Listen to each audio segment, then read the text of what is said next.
we spent a total of $200 on retargeting and generated $4,282.60 cash in hand over 2.5 days. Well, hey, Zach, welcome to the Doing It Online podcast. It's so wonderful to have you here. Yeah, thank you so much for having me. I am so excited to be here. I'm so excited to nerd out with you on this. So just backstory for people, and obviously we'll dig into all of this, but Zach recently ran one of our campaigns, our Weightless Magic campaign, and we were sort of like DMing in the background as it was like going live and everything. Zach has very generously, words failing me, offered to jump in today and kind of chat through how it went for him, what worked, and then also a really cool little add-on that he's brought in through using ads to make it work like even better. But before we get into the juicy stuff, can you want to just give us a little bit of I always like to know everyone's backstory because I'm nosy. And I know that you, like me, have been floating around the internet for a minute. So yeah, let me know, like, how did you kind of get started in the online space? Sure. So like you said, my name is Zach Spuckler. I run a small Facebook and Instagram ads agency, which really isn't our primary business, but I love to get my hands dirty and see what's going on with Facebook and Instagram ads. So we retain about 8 to 10 client accounts at a time. And that is like something that I won't talk a whole lot about, but just to lay the foundation of what we do with the rest of our business, which is we have a Facebook and Instagram ads bootcamp, which is our front end product, low ticket. We have a Facebook ads centric membership. We say centric because I'm sure you know, there's so much that goes into Facebook ads that's not just click this button, run these ads. There's landing pages and email sequences. It's like ads are great. And when somebody says, my ads aren't working, I'm usually like, it's probably not your ads.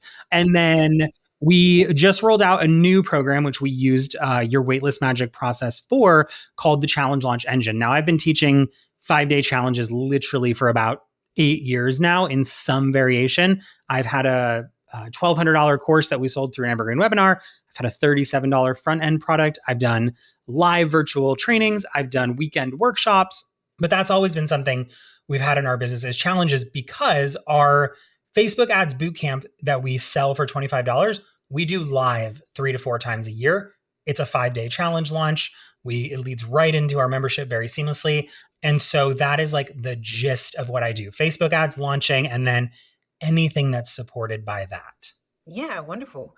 And how, obviously you don't need to age yourself here, but do you remember when you got started? So it's funny. I always jokingly say I made my first dollar online when I was 12. And I know that because like in the US, you have to have a social security number to get a paycheck from online companies. And I'd use my dad's and be like, pretend to be him to like get my first ever online paycheck, which is like crazy. And then I've just done everything you can imagine since then. I've done freelance writing. I've done website flipping. I've done direct sales. Like I've done a lot of different things. But when I was in a direct sales company, I was like, this would have been 14, 15 years ago. And everyone was like, add people on Facebook, DM them, start conversations. And I know that there's a lot of beliefs around direct sales and multi-level marketing. All of that aside, I was 18, I was getting started. Credit a lot to that company for teaching me some business habits. But I was like, this sounds silly. Like, why are we going out and finding people? Like, I use Facebook and like, can I just like run ads or something? Like this was when boosting was like just coming onto the scene. And I was like, I bet you could just run ads and like people would call you to enroll in your company or buy your products.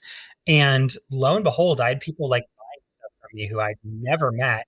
And for about a year and a half, I would be like, you guys, you've got to do this. Like everyone should just be marketing their business. Your multi-level marketing, your direct sales business, like this is totally the money. This is so smart. And nobody really listened in that space. And after like 2 years of that, I was like, wait a second, what if I just do my own thing? And we started running ads for people. There's like some interim stuff in there, but without getting caught in the weeds, I basically was like, what if I ran ads for people? And back in 2016, Periscope was coming on the scene. And so I was just talking about what I was doing with ads and kind of how I was running ads and my thoughts on ads and even my thoughts on how we were growing an audience on Periscope. I was just talking very general. We gained like 10,000 followers in 6 months and people were like, how are you doing this? And so after maybe 6 months on Periscope, I was like, would you guys want a course on this? Like, I don't really know what I'm doing. It's $97, I guess. If you want to buy it, great. literally was a PayPal button. I dropped a PayPal link in the chat on Periscope, which for those who don't know was like the OG Instagram, Facebook Live. It just existed separate from them before Facebook and Instagram Live. And like we made $1,300. And I was like, hold up, there's something here. We've obviously become a lot more professional since then. But then over the last, 7, 10 years, like we've just leaned in and I've been running Facebook ads for 10 years. February 15th, 2025 will be 10 years since I formed our company, our current company, which is ads management, launching digital marketing. And I'm just a student of experience. I love trying different things. What I loved the most about particularly your product is I'm in like this, I like jokingly say like I'm in my micro product era.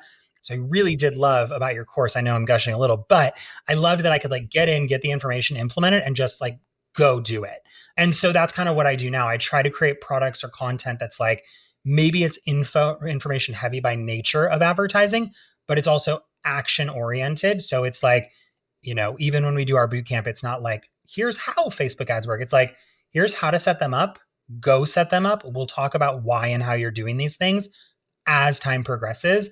That's kind of our X factor, I like to think, is that we get people results, we do it quickly. And because I've been doing it for 10 years, I get to make what people perceive as complicated, Facebook and Instagram ads, really simple. Because I always tell people they are easy and they are simple because it's a process. It's a process you can duplicate and replicate and learn from. And then the creative and the copy and the skill side of things, you just get better with that over time.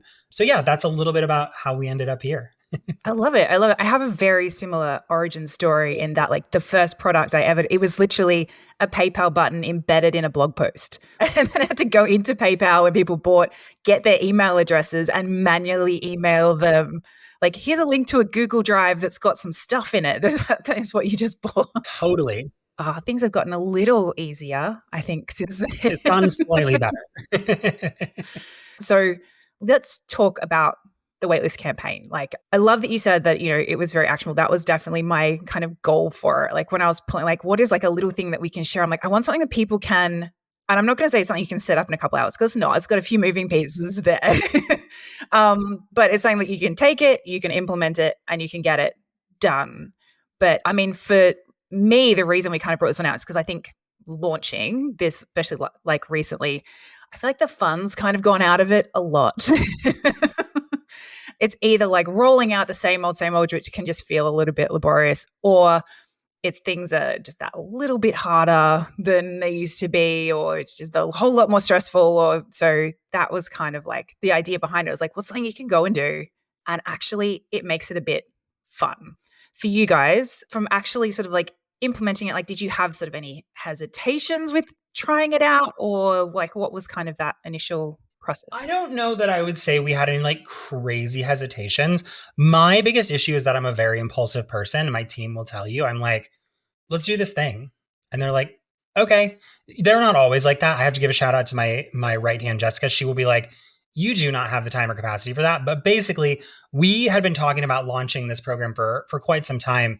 And like the month rolled around, I was just like, I don't want to do a big launch. Like I just don't want to. Like we're going to, I'm going to London for a week, like 10 days from now. We finished our waitlist promo a couple weeks ago. And I was like, I don't want to do this big launch and then like have all this back end of the launch and then have like, I call it launch fallout, like those 5 days where you're just basically useless to the world, which means your calendar is busy the following week. Plus I'm leaving. I was like, there's just got to be an easier, simpler way. And so my biggest hesitation was I being really impulsive, just doing like a waitlist instead of a big launch? But I was like, let's just do it. Like it's better than me bailing on the whole launch, which is like really what I'm leaning towards. So if I had a hesitation, that would be like more tactical or more relatable, I guess, than going to London for a week and being like, I've got to just do something. I think it would be that like, is it as impactful as like a webinar and a video series and a challenge, like all these steps, like, can it work that well? And I definitely think that there is benefit on my side of like, we've always talked about them. We've always hosted challenges. So like, we had audience to work with and we had that proof of concept that people were familiar with for sure. So I was like, let's give it a shot. I know we've got a decent audience. We've got decent engagement. Like, let's see what happens. And it worked really, really well. Yeah. It's like, I remember when you sent through the numbers, I was like, you're like, I'm really hoping for, was it like 18%? And then. Yeah, I was like, I really want 15%. I'll lose it if we hit 18% conversion on the list. Yeah, yeah. So for anyone who's sort of not familiar with the strategy overall, I won't go into the nitty gritty, but basically the strategy is designed so that you make sales the minute your cart opens. And that's what makes it really fun. Is that you like, rather than having that, okay, it's launch day, let's sit around and send an email and hope somebody buys at some point, like that, which for me, I like that anxiety of those, like, if it's an hour, a couple of hours or whatever, how long it takes, you just like, no one is ever going to buy. I'm a terrible person. I should shut down my business. So this kind of removes that because literally cart open. So how many people bought when your cart first opened? Yeah, so we did something, and full transparency, I'm such an experimenter. So I will be the first to admit that, like, I would say 80 to 90% of our strategy was Weightless Magic, right? Like, we absolutely used your strategy. I don't want to give away the secrets, but one thing that we did that was a little different was, I think it's okay to share this. Cut this out if you need to, but like, because I know you just did this for your waitlist, is like the first person who buys gets it free.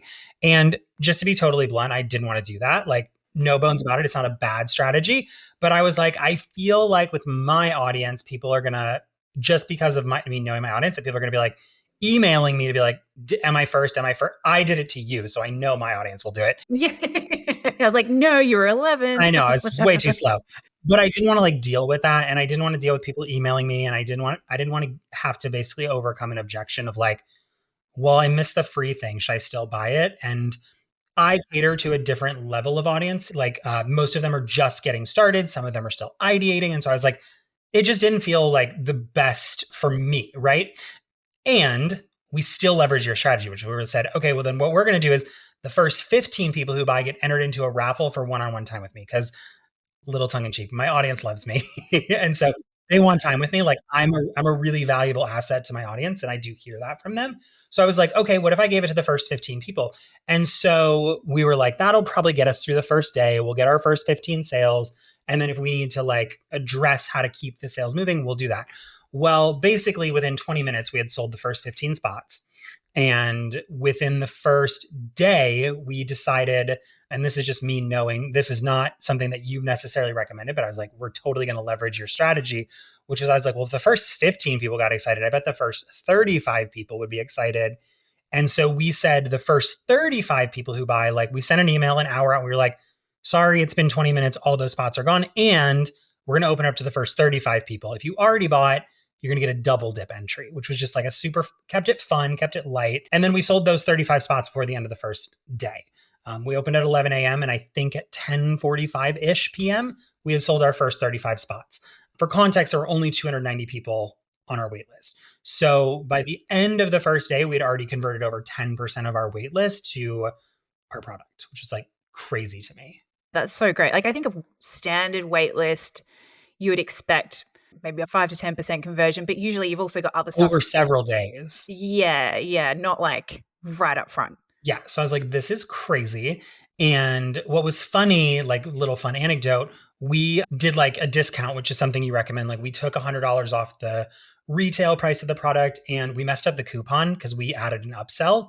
And so the coupon like applied to the upsell, which it wasn't supposed to. And so like we ended up having like, I don't know, something crazy, like 10 people bought, and my team is messaging me and they're like, why are people coming in spending like $380.81? I was like, I have no idea. I don't know what's going on, but the sales were happening so fast. We caught the first one and we were like, I was like, what do we do?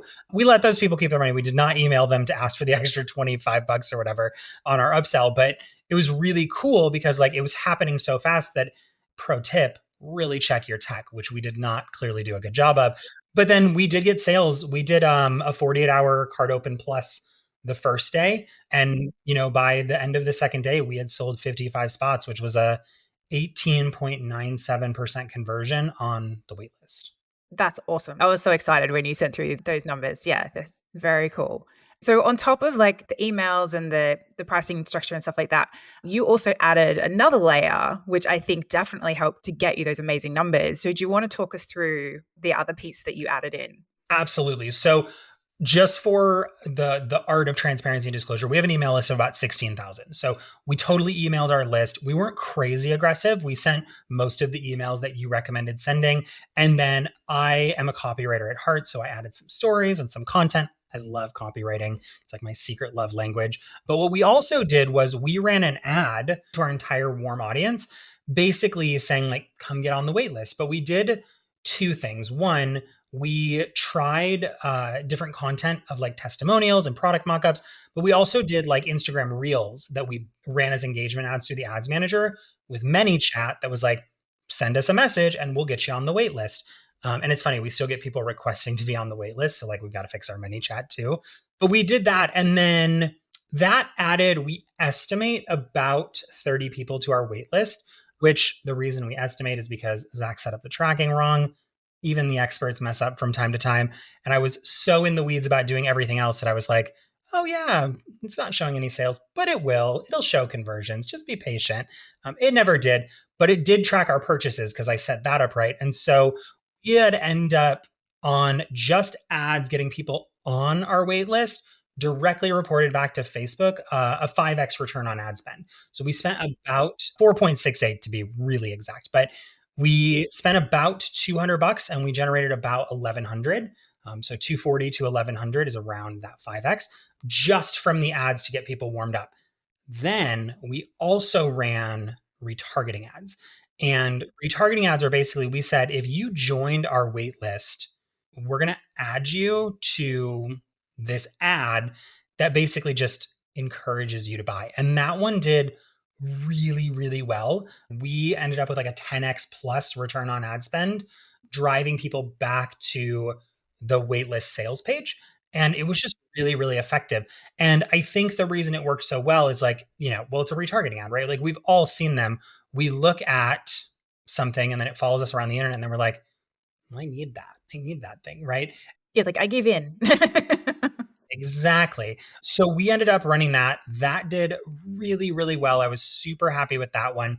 And then, I mean, those were the really big things that we did with ads. We also, just as a side note, like run general awareness ads where we're always just kind of like encouraging people to like interact with our content or our reels. And so I throw that in there because that's not really part of the launch strategy, but it is, I think, one of the reasons that people were so eager to opt into our content, eager to engage with the waitlist. And, our waitlist was relatively small. Like it's not crazy big. Okay, so now I have numbers. Our product was $297. We had a $100 upsell. We paid $12.50 per buyer. So every time we spent $12.50 on ads, somebody bought a $300 course. Payment plan was available. Cash collected was a 21.4x return on ad spend. So we spent a total of $200 on retargeting and generated $4,282.60 cash in hand over 2.5 days. That's amazing. So did you find, because Facebook ads, it's one of those things I know enough to be dangerous and I can get in there and play and potentially break things, but I do have someone on my team who does it for me because after Meta made a few too many changes, I was like, I can't drive you anymore. But what I know there's so many different formats, different placements, things like that. Was there a particular style of ad or placement that you found for the retargeting worked better? Or Great question. So I'm a lazy marketer at heart is what I tell people. And so our ads were stupid simple. We did nothing out of the box, nothing creative. Literally one ad. I know I'm going to describe them. You're going to be like you can't see them, but one was just a mock-up. So, the fan out of the PDFs and the picture of the computer with the logo on the screen. And it said, save $100 through Thursday. That was one ad. One ad was just the logo of the program, which we made in Canva. I used a Canva template. I was feeling really lazy. And then one was the logo, the box under it that said, get early access and save $100 through Thursday. That was it.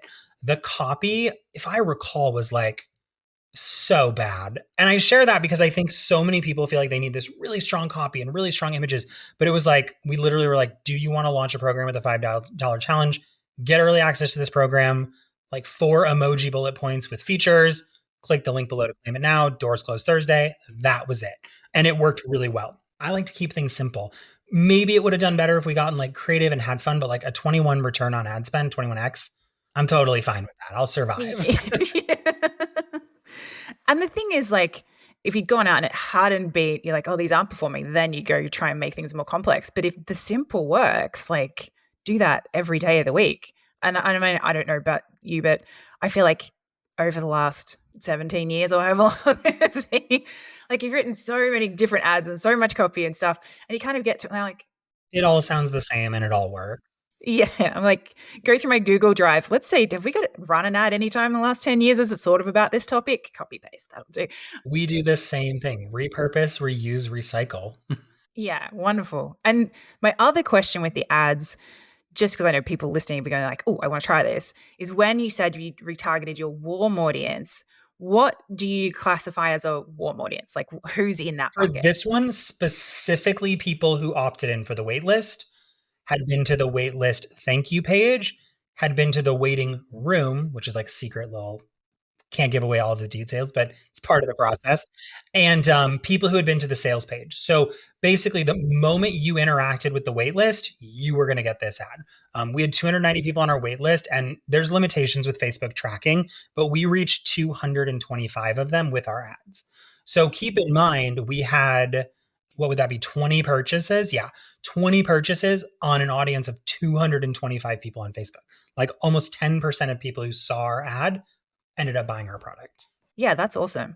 And apologies if you said that, were they awareness ads or were they? These were traffic ads. So the ads to grow the wait list were lead ads, but the ads to retarget, I always do traffic if my list is under 500.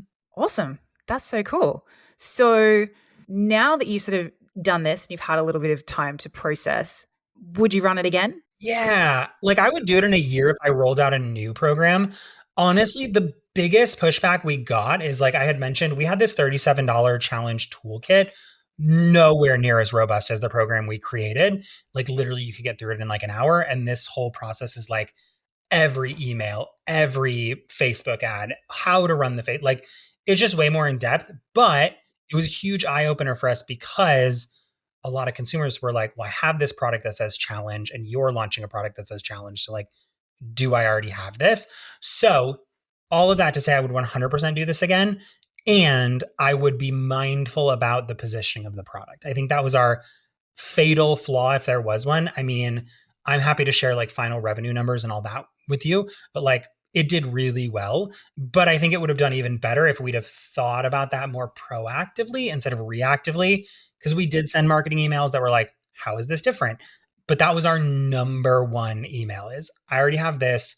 Do I need to buy that? So I would do it again. I also would say if I did it again, I would make a brand new product or angle or marketing message. But yeah, I would totally do this again for a product in the future. And it was super fun. We loved it. And like we even chose our winner, like, because we did the giveaways. We do like it's called wheelofnames.com. We use it for our launches too. And we put everybody's name on like a little prize wheel. And then we record a video spinning it and email the whole, all 35 people like, oh, come watch and see who won. So like it's fun, it's interactive.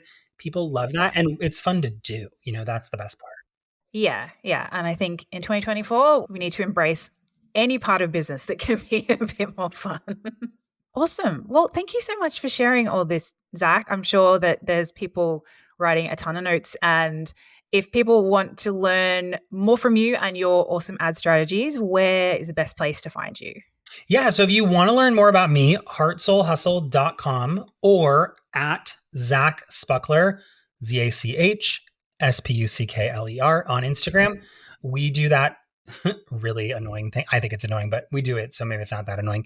The little thing where you can like start here and you can read what we offer on our Instagram and comment and you'll get the many chat flows. If you want to learn like our overall ad strategy, our biggest thing is you can go to the adsbootcamp.com.